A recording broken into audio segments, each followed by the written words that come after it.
سورہ مائدہ کی تفسیر چل رہی ہے۔ اس وقت سورہ مائدہ کی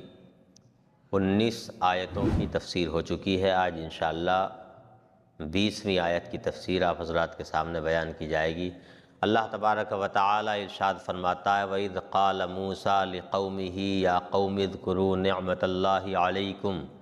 إِذْ جَعَلَ فِيكُمْ أَنْبِيَاءَ وَجَعَلَكُمْ مُلُوكًا وَآتَاكُمْ مَا لَمْ يُؤْتِ أَحَدًا مِّنَ الْعَالَمِينَ۔ جب حضرت موسیٰ علیہ السلام نے اپنی قوم سے کہا، اے میری قوم، اللہ تبارک و تعالی کے ان احسانات کو یاد کرو جو اللہ نے تم پر کیے۔ اذ جعل فیکم انبیاء، کہ اللہ تبارک و تعالی نے تمہارے درمیان انبیاء کرام کو پیدا فرمایا، وجعلکم ملوکا، اور تمہیں بادشاہ بنایا، وآتاکم ما لم یؤت احدا من العالمین، اور تمہیں اللہ تبارک و تعالی نے وہ عطا فرمایا جو آج جہان میں کسی کو عطا نہیں فرمایا۔ حضرت موسیٰ علیہ السلام، میں نے آپ کو بتایا تھا کہ جب اللہ تبارک و تعالی نے حضرت موسیٰ علیہ السلام کو اور آپ کی قوم کو فرعون سے نجات عطا فرمائی، تو اللہ تبارک و تعالی نے دریائے نیل کے اندر حضرت موسیٰ علیہ السلام کے لیے راستے بنا دیے پانی میں، اور آپ کی قوم گزر گئی۔ اور فرعون جو ہے جب وہ پانی میں راستے دیکھ کر کے اپنے ساتھ کے لوگوں کو لے کر کے چلا اور اپنی فوج کو، تو اللہ تبارک و تعالی نے اسے غرق کر دیا اور ڈبو دیا۔ اس کے بعد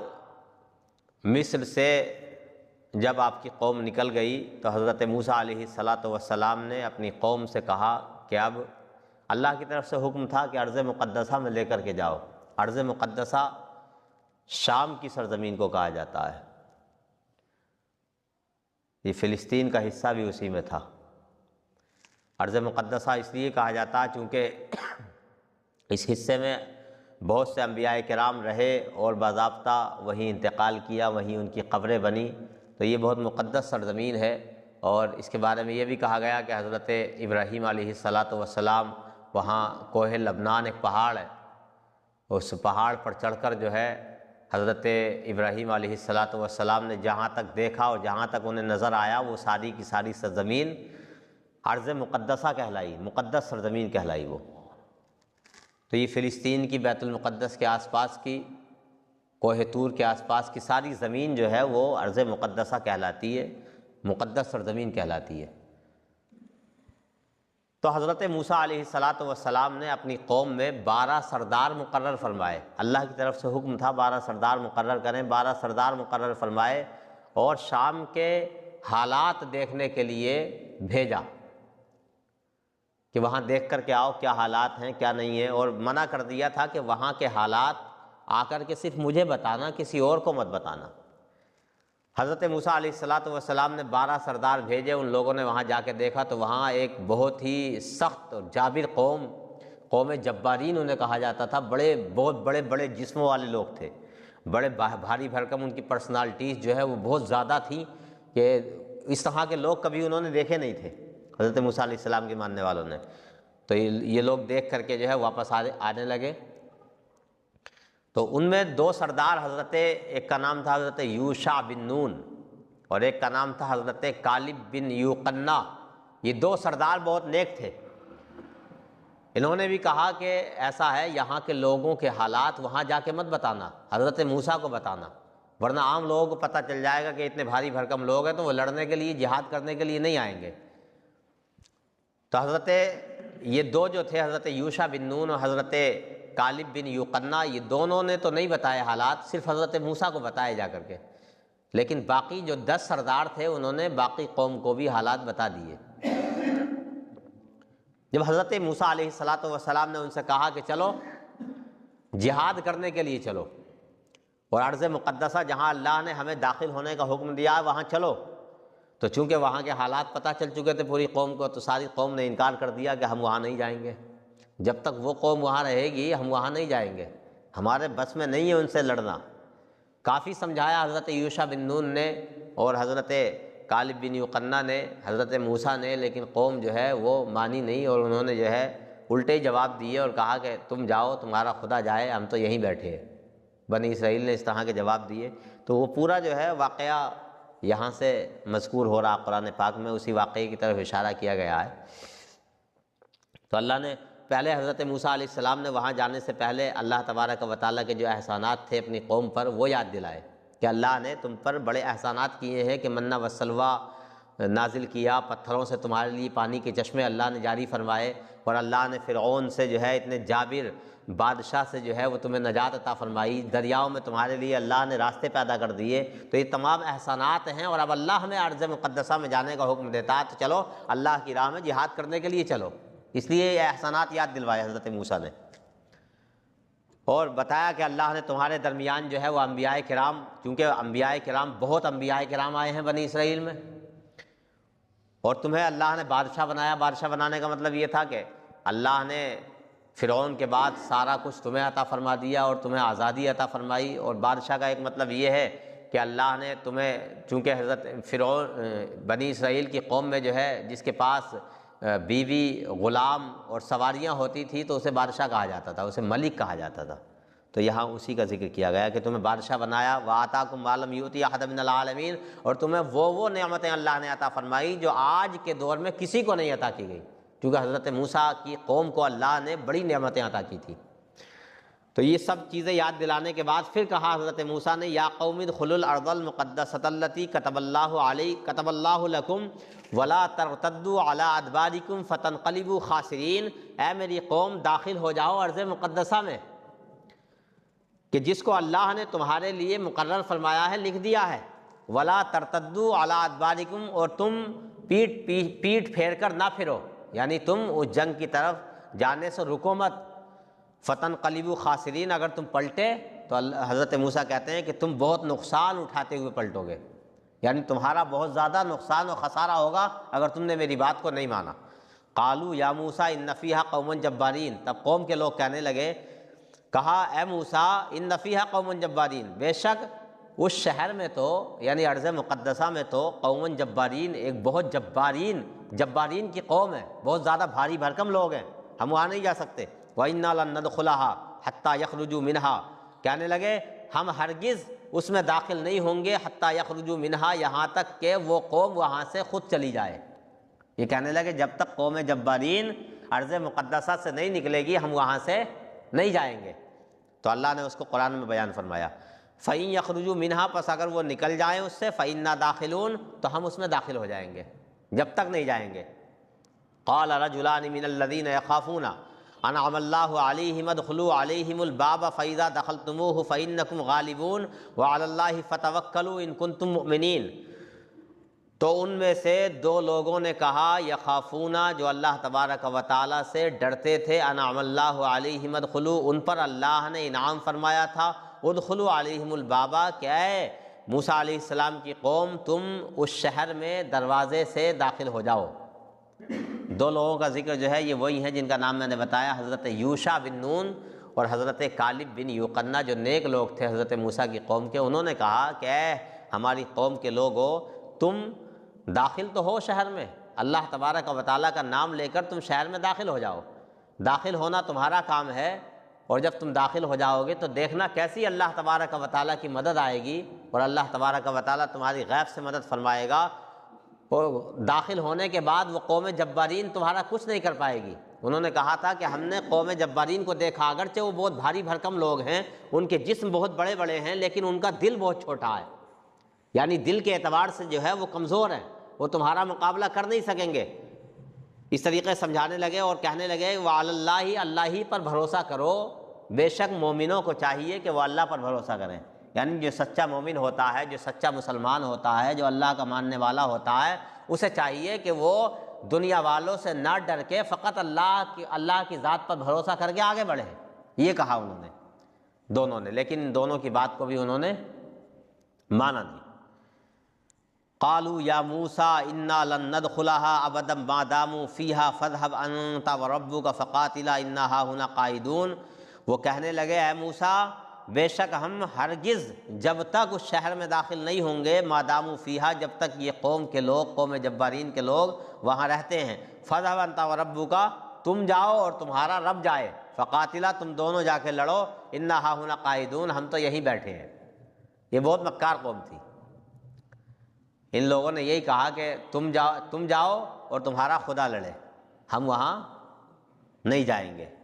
تو اس سے یہیں سے پتہ چلتا ہے کہ اللہ تبارک و تعالی نے حضرت موسیٰ علیہ السلام کو یا دوسرے نبیوں کو جو صحابہ عطا فرمائے، ان سے ہمارے نبی کریم صلی اللہ علیہ وسلم کے صحابہ بہت افضل ہیں۔ اور اس لیے افضل ہیں، افضلیت کی بہت سی نشانیاں بھی ہیں، بہت سی پہچانیں بھی ہیں کہ موسیٰ علیہ السلام کے صحابہ ہی تو تھے جو ان کے ساتھ میں تھے، ان کے حواری تو تھے۔ تو انہوں نے تو یہ کہا تھا کہ ہم نہیں جائیں گے لڑنے کے لیے، تم جاؤ، تمہارا خدا جائے، ہم تو یہی بیٹھے ہیں۔ لیکن جب حضور اکرم صلی اللہ تعالیٰ علیہ وسلم کے ساتھ ایسا دور آیا اور جنگ بدر کا واقعہ پیش ہوا، تو جنگ بدر میں جانے سے پہلے حضور اکرم صلی اللہ علیہ وسلم نے اپنے صحابہ سے مشورہ فرمایا کہ تم کیا کہتے ہو، جنگ لڑنے کے لیے چلا جائے یا نہ چلا جائے؟ یہ مشورہ فرمانے لگے حضور، اور حضور اندازہ کرنا چاہتے تھے کہ یہ صحابہ میرے ساتھ جائیں گے یا نہیں جائیں گے، ان کے ارادے کیا ہیں۔ بخاری شریف کی حدیث میں ہے، کتاب الجہاد والسیر میں، کہ حضرت عبادہ ایک صحابی ہے حضور کے، وہ کھڑے ہوئے اور وہ کہنے لگے یا رسول اللہ صلی اللہ تعالیٰ علیہ وسلم، آپ یہ پوچھنا چاہتے ہیں کہ ہم آپ کے ساتھ جائیں گے یا نہیں جائیں گے؟ یا رسول اللہ آپ اشارہ کریں، آپ کہیں تو ہم سمندر میں کود جائیں۔ یا رسول اللہ آپ اشارہ تو کریں، آپ کہیں ہم سے، اور جیسے کہیں گے ہم آپ کا حکم ماننے کے لیے تیار ہیں۔ ایک اور بخاری شریف کی یہ حدیث میں ہے کہ ایک اور صحابی حضرت مقداد رضی اللہ تعالیٰ عنہ کھڑے ہوئے، انہوں نے کہا یا رسول اللہ آپ کا اشارہ ہماری طرف ہے۔ یا رسول اللہ ہم موسیٰ علیہ السلام کی قوم کی طرح نہیں ہیں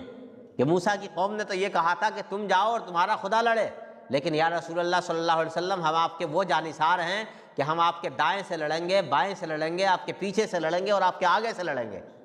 ہاں، تو حضور کے صحابہ یہ تھے، اور وہی ہوا کہ حضور کے صحابہ کا یہی جذبہ تھا اور یہی جوش تھا کہ جنگ بدر میں جب گئے تو 313 کی تعداد نے جو ہے وہ ہزاروں کے لشکر کو دھول چٹا دی۔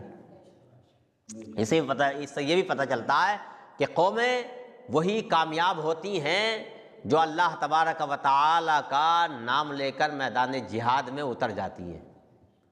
جنہیں ڈر نہیں ہوتا، جو آزادی حاصل کرنے کے لیے اپنے سر تن دھڑ کی بازی لگا دیتی ہیں، وہی قومیں کامیاب ہوتی ہیں۔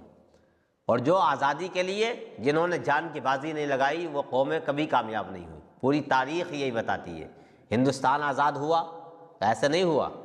بلکہ یہاں کے لوگوں نے سرتن بالکل جو ہے وہ سر دھڑ کی بازی لگا دی تھی، جان کی بازی لگا دی تھی، تب آزادی ملی۔ تو ہر دور میں آزادی تبھی ملی ہے قوموں کو جبکہ انہوں نے اپنی جانوں کی پرواہ چھوڑ دی ہے۔ اس لیے ہر وقت جو ہے خاص کر کے مسلمان کو، مسلم قوم کو آزادی حاصل کرنے کے لیے، ظالموں سے نپٹنے کے لیے ہر وقت حوصلوں کو بلند رکھنا چاہیے، ہر وقت حوصلوں کو بلند رکھنا چاہیے کہ جب بھی کبھی ایسا وقت آئے گا اور ارادہ بنایا جائے گا کہ ہم آزادی حاصل کریں گے، ظالموں سے ہم نپٹیں گے اور ظالموں سے اپنی قوم کو آزاد کرائیں گے، تو اس کے لیے ہمیں ہر وقت جو ہے وہ تیار رہنا چاہیے۔ ظالم، اچھا ویسے بھی اسلام یہ کہتا ہے کہ اپنی جان کی حفاظت کی جائے۔ ظالم چاہے کتنا بھی طاقتور ہو، آپ کتنے ہی تنہا ہوں، اس کے باوجود ایسے ہی مر جانا اور بالکل حفاظت نہ کرنا، اپنا بالکل دفاع نہ کرنا، اسلام اس کی اجازت نہیں دیتا۔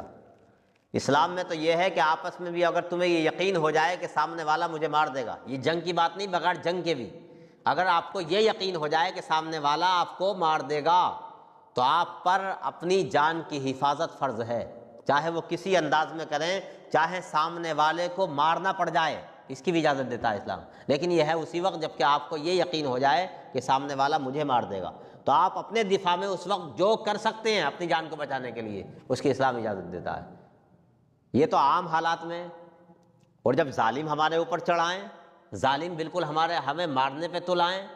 اور ہمیں ایسا لگتا ہے کہ ہمیں مار دیں گے، تو اب خاموشی سے مر جانا اس کی اسلام اجازت نہیں دیتا۔ اسلام کہتا ہے دفاع کرو اور پوری طاقت سے دفاع کرو، ظالم کا پوری طاقت سے مقابلہ کرو۔ ہاں تو حوصلوں کو، یہ سب آیتیں، یہ سب واقعات قرآن کریم میں ویسے ہی بیان نہیں کیے جاتے، بلکہ ان میں حکمتیں ہوتی ہیں اور قوم کو جو ہے حوصلہ دینا ہوتا ہے، قوم کے اندر جذبات بیدار کرنے ہوتے ہیں۔ ہاں تو کہا کہ تم اور تمہارا خدا جا کے لڑے، تو اس سے پتہ چلتا ہے کہ حضرت موسیٰ کی قوم سے حضور اکرم صلی اللہ علیہ وسلم کی امت بہت افضل ہے، ان کے صحابہ سے حضور کے صحابہ بہت افضل ہیں، اس لیے کہ حضور کے صحابہ نے ایک لمحے کے لیے بھی حضور کا ساتھ نہیں چھوڑا، بلکہ اپنی جانیں قربان کر دی حضور کی خاطر۔ ہاں قال رب انی لا املک الا نفسی واخی فافرق بیننا وبین القوم الفاسقین۔ تب حضرت موسیٰ علیہ السلام نے جب دیکھ لیا کہ میری قوم میرے ساتھ نہیں ہے اور کوئی بھی جانے کے لیے تیار نہیں ہے، بس یہ دو تھے، ایک تو حضرت ہارون تھے، ایک حضرت موسیٰ علیہ السلام تھے، اور ایک یہ حضرت یوشع بن نون اور حضرت کالب بن یوقنہ، یہ صرف 4 لوگ تھے، بقیہ کوئی بھی جو ہے وہ ساتھ نہیں تھا حضرت موسیٰ کے۔ اس معاملے میں، جہاد کے معاملے میں سب نے مخالفت کر دی۔ تب حضرت موسیٰ علیہ السلام نے اللہ کی بارگاہ میں دعا کی، جو دعا کی تھی اللہ کی بارگاہ میں، وہ دعا یہاں منقول ہے۔ حضرت موسیٰ نے کہا قال رب انی لا املک الا نفسی واخی فافرق بیننا وبین القوم الفاسقین، کہا اے میرے رب میں تو صرف اپنا اور اپنے بھائی کا مالک ہوں، یعنی مجھے اختیار صرف اپنا ہے اور اپنے بھائی کا اختیار ہے۔ فافرق بیننا وبین القوم الفاسقین، تو اے اللہ تو ہمارے درمیان اور اس فاسق اور نافرمان قوم کے درمیان جدائیگی پیدا کر دے، یعنی یہ جب میری بات مان نہیں رہے تو یا اللہ تو انہیں ہم سے جدا کر دے۔ اس سے یہ پتہ چلتا ہے کہ بروں سے دور رہنے کی دعا کرنا یہ انبیاء کرام کی سنت ہے۔ بروں سے، کوئی آدمی اگر بہت برا ہے، وہ چاہے آپ کا دوست ہو، آپ کا رشتہ دار ہو یا آپ کا قریبی ہو، کوئی بھی ہو، وہ اگر برائیوں میں مبتلا ہے اور آپ ان برائیوں میں مبتلا نہیں ہیں، وہ مبتلا ہے، تو آپ تو پہلے اسلام یہ کہتا ہے اور انبیاء کرام کا طریقہ یہ بتاتا ہے کہ پہلے اس کو سمجھایا جائے، سیدھے راستے پر لانے کی کوشش کی جائے، اور اگر وہ سمجھانے سے سیدھے راستے پر نہیں آتا، کوئی بے نمازی ہے نماز نہیں پڑھتا، کوئی شرابی ہے شراب کو نہیں چھوڑتا، کوئی جوئے کی لت جسے پڑ گئی ہے وہ جوئے کی لت نہیں چھوڑتا، کوئی سود کا لین دین کرتا ہے، آپ اسے سمجھاتے ہیں لیکن وہ نہیں مانتا، تو یہ سب چیزیں اگر وہ نہیں مانتا تو پھر انبیاء کرام کی سنت یہ ہے کہ آپ اپنے آپ کو اس سے جدا کر لیں اور اللہ سے دعا کریں کہ یا اللہ یا تو اسے صحیح کر دے یا پھر مجھے اس سے دور کر دے۔ تو اس خاطر اگر اسلام کی خاطر آپ کسی کو چھوڑتے ہیں، چاہے وہ کوئی بھی ہو، آپ کا بھائی، دوست، کوئی بھی ہو، اگر وہ نہیں سدھرتا تو پھر حکم یہ ہے کہ آپ اس سے دور ہو جائیں۔ ایسے ہی آپ کا کوئی قریبی نہیں ہے لیکن عام ہے، جیسے آج کل بہت سے واقعات اس طرح کے ہوتے ہیں کہ بتانے کے باوجود بھی لوگ نہیں مانتے۔ کسی نے اپنی بیوی کو طلاق دے دی اور طلاق دینے کے بعد میں لوگوں نے سمجھایا کہ اب دونوں الگ ہو جاؤ، لیکن وہ الگ نہیں ہوتے اور ایسے ہی ساتھ میں رہنے لگتے ہیں۔ ایسے واقعات بھی بہت سے ہم نے دیکھے کہ لوگ سمجھانے کے باوجود وہ دونوں طلاق کے بعد بھی میاں بیوی ساتھ میں رہ رہے ہیں۔ تو سمجھانا آپ کا کام تھا، اب وہ نہیں مانے تو اسلام یہ کہتا ہے کہ ان سے دور ہو جاؤ، ان کا سوشل بائیکاٹ کرو، سماجی بائیکاٹ کرو ان کا۔ تو اس طرح کے جو بھی معاملات ہوں، جو بھی برائیاں جو اسلامی اعتبار سے جسے برائی کہا جاتا ہے سمجھانے کے باوجود نہیں مانتے، تو انبیاء کرام کی سنت اور طریقہ اور حضرت موسیٰ کا طریقہ ہمیں یہ بتاتا ہے کہ ان سے دور ہو جائیں، اللہ سے دعا کریں یا اللہ یہ نہیں سدھرتے تو مجھے ان سے دور کر دے، اس لیے کہ بروں کی صحبت آدمی کو برا بنا دیتی ہے، ہاں، اور اچھوں کی صحبت اچھا بنا دیتی ہے۔ تو اچھوں کی صحبت میں آدمی کو رہنا چاہیے، بروں کی صحبت میں نہیں بیٹھنا چاہیے، کہ چونکہ بروں کے ساتھ شیطان تو ہر وقت رہتا ہی ہے، تو نہ جانے وہ آپ کو کب ان کے ساتھ کر دے، ان کے کام میں آپ کو شریک کر دے۔ کبھی بھی آدمی جو ہے شیطان ہر وقت بہکانے کے لیے تیار رہتا ہے، وہ کوئی موقع ہاتھ سے جانے نہیں دیتا، چونکہ ہمارے باپ حضرت آدم کی وجہ سے اسے جنت سے نکالا گیا تھا، تو انسانوں کا کھلا دشمن ہے وہ، چونکہ حضرت آدم کا دشمن ہے اور ہم سب حضرت آدم کی اولاد، تو وہ کھلا دشمن ہے انسانوں کا، اس لیے وہ کوئی موقع جانے نہیں دیتا۔ اللہ سے اس نے یہی کہا تھا کہ اللہ تو نے مجھے جنت سے تو نکال دیا لیکن میں تیرے بندوں کو بہکاؤں گا، تو اللہ نے اسے اجازت بھی دے دی، لیکن اللہ نے یہ بھی کہہ دیا کہ تیرا داؤ میرے نیک بندوں پر نہیں چلے گا۔ ہاں جو میری طرف آنا چاہیں گے ان پر تیرا داؤ نہیں چلے گا۔ تو اللہ کی طرف جو لو لگائے رہیں گے بندے ان پر شیطان کا داؤ نہیں چلے گا۔ تو بروں سے دور رہنا چاہیے اور اچھوں کی صحبت اختیار کرنے کی کوشش کرنی چاہیے۔ آگے اللہ نے فرمایا قال فإنها محرمة عليهم 40 سنة يتيهون في الأرض فلا تأس على القوم الفاسقين۔ پھر اللہ نے انہیں سزا دی، جن لوگوں نے حضرت موسیٰ کی بات نہیں مانی تھی انہیں اللہ تبارک و تعالی نے سزا دی اور کہا فإنها محرمة عليهم کہ ان پر اس شہر میں داخل ہونا، اب اس شہر میں داخلہ ان پر حرام کر دیا گیا ہے 40 سنہ 40 سال تک اللہ نے سزا دی انہیں۔ اور ایک میدان تھا میدان تیہ اس کا نام ہے، 40 سال تک یہ اسی میدان میں گھومتے پھرتے رہے اور اس میدان سے بہت بڑا میدان تھا کئی میل تک، اور اس سے نکلنے کا کوئی راستہ انہیں نہیں ملتا تھا، چلتے رہتے تھے، جب شام ہوتی دیکھتے تھے جہاں سے چلے تھے وہیں ہیں۔ 40 سال تک وہیں رہے اپنے ساز و سامان کے ساتھ، لاکھوں کی تعداد میں تھے یہ بنی اسرائیل جو 40 سال تک اسی شہر میں جو ہے وہ گھومتے پھرتے رہے اور بے پناہ پریشان رہے۔ حضرت موسیٰ علیہ السلام اور حضرت ہارون علیہ السلام کو اس پریشانی سے اللہ تبارک و تعالیٰ نے نجات عطا فرمائی، اور حضرت یوشع کو، حضرت یوقنا کو۔ اور پھر حضرت موسیٰ نے اپنی قوم کی حالت دیکھی تو بہت دن کے بعد حضرت موسیٰ نے دعا کی کہ اللہ ان کے کھانے کا انتظام فرما دے، تو اللہ نے حضرت موسیٰ کی دعا کو قبول فرمایا اور جو ہے آسمان سے منہ و سلویٰ یہ کھانا تھا آسمان سے وہ اترا ان کی قوم کے لیے۔ یہ اللہ نے حضرت اپنے نبی کی دعا کو قبول فرمایا۔ حضرت موسیٰ علیہ السلام کا انتقال ہوا، حضرت ہارون کا انتقال ہوا، پھر حضرت یوشع بن نون، حضرت یوقنا، حضرت یوشع بن نون کو جو ہے اللہ تبارک و تعالیٰ نے ان کو بادشاہت عطا فرمائی، پھر ان سے اولادیں پیدا ہوئیں، پھر اللہ تبارک و تعالیٰ نے ان کے سرکردگی میں جو ہے پھر جو ہے شام پر انہیں جہاد کرنے کا حکم دیا، اور بعد میں نئی نسل جو پیدا ہوئی اس نے جہاد کیا اور قوم جبارین جو ہے وہ پسپا ہوئی، اور پھر ملک شام میں حضرت موسیٰ علیہ السلام کی قوم آ کر کے بسی، اور وہاں پھر بہت سے انبیاء کرام بھی ہوئے اور بہت سے انبیاء کرام کی وہاں قبریں ہیں۔ یہ ملک شام اور یہ فلسطین، یہ بیت المقدس، یہ سب علاقہ اس وقت جو ہے وہ ایک ہی تھا۔ قال فإنها محرمة عليهم 40 سنة، تو یہ حرام کر دیا گیا ان پر داخلہ اس شہر میں 40 سال تک۔ تو یہ لوگ جتنے تھے، جتنے نافرمان تھے، یہ سب وہیں پہ مر گئے۔ یتیہون فی الارض، وہ وہیں پہ جو ہے وہ بھٹکتے رہے اسی زمین میں۔ فلا تأس علی القوم الفاسقین، تو حضرت موسیٰ سے اللہ نے فرمایا تم فاسق اور نافرمان قوم پر مایوس مت ہو، افسوس مت کرو، یعنی تمہیں غم کرنے کی ضرورت نہیں ہے، اللہ تبارک و تعالیٰ فاسقوں کے ساتھ ایسا ہی فرماتا ہے۔ ہاں، اللہ تعالیٰ ہم سب کو عمل کی توفیق عطا فرمائے۔